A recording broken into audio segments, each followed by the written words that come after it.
తెలంగాణ విశ్వవిద్యాలయంలో arts and science కళాశాలలో ఏర్పాటు చేసిన ఆచార్య జయశంకర్ సార్ జయంతి కార్యక్రమానికి ముఖ్య అతిథిగా హాజరైన రిజిస్ట్రార్ ఆచార్య ఎం యాదగిరి జయశంకర్ సార్ చిత్రపటానికి పూలమాల వేసి నివాళులర్పించి అనంతరం మాట్లాడుతూ 4.5 కోట్ల తెలంగాణ ప్రజల ఉద్యమ ఆకాంక్షను ప్రపంచానికి తెలియజేసిన మహానుభావుడు ఆచార్య జయశంకర్ సార్ అని, తెలంగాణ ఆత్మగౌరవ పోరాట చరిత్ర జయశంకర్ సార్ జీవిత చరిత్రని పేర్కొన్నారు. ఈ కార్యక్రమంలో కంట్రోలర్ ఆచార్య అరుణ, వైస్ ప్రిన్సిపల్ ఆచార్య Satyanarayana Reddy, superintendent Umarani, doctor Nagaraj, doctor Qureshi, doctor Gul Hirana, doctor Jameel Ahmed, doctor Ramanachari, doctor Lakshman Chakravarthy, academic consultants, విద్యార్థులు పాల్గొన్నారు.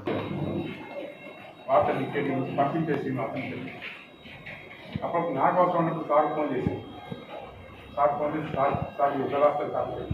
ఆయన ఇది expert Urdu, expert Telugu, expert English. ఆయనకు అప్పటి నుంచి చెప్పేసిన పేరంటే గ్రేట్ డిక్టేట్ పెట్టింది. ఏది కావాలంటే డిక్టేట్ చేస్తాను అంతే, అంత పర్ఫెక్ట్ అని. నేను ఆల్ ఇండియాలో కూడా పనిచేశాను. ఒకసారి ఎన్ఎస్ఎస్ కోసం సత్యం కానీ అనుమానం కానీ లేదు.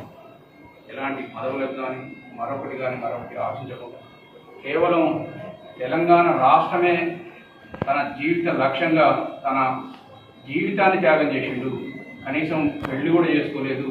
మొత్తం తను జీవించినంత మొత్తం కూడా అంటే తన యొక్క జీవన విధానం కావచ్చు, జీవితం కావచ్చు, మాట్లాడాలంటే తెలంగాణ గురించే అర్థం చేసుకోవాల్సిన అవసరం ఉందనే విషయాన్ని ఈ సందర్భంగా గుర్తు చేసుకుంటూ, కాలాతీతమైంది తెలంగాణ రాష్ట్రం ఏర్పాటు కంటే ముందు బహుశా 3 సంవత్సరాలకు ముందే తను అకాల మరణం క్యాన్సర్తో చనిపోయినప్పటికీ తెలంగాణ ప్రభుత్వం ఏర్పడిన వెంటనే విశేషమైన గౌరవం ఇచ్చింది.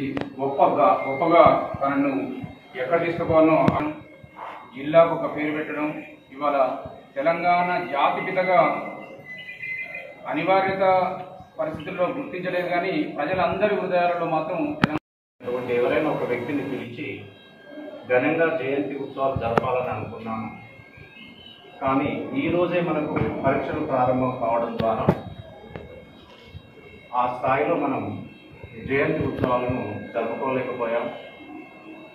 ప్రతి సంవత్సరం ఈ అవకాశం వస్తుంది కాబట్టి తదుపరైనా కానీ పెద్ద ఎత్తున ఈ ఉత్సవాన్ని జరిపి తెలంగాణ రాష్ట్ర ఆవిర్భావంలో జయశంకర్ గారి పాత్ర ఏంటో నేటి విద్యార్థులకు సంపూర్ణంగా తెలియజేయాల్సినటువంటి బాధ్యత మనందరిపైన ఉంది.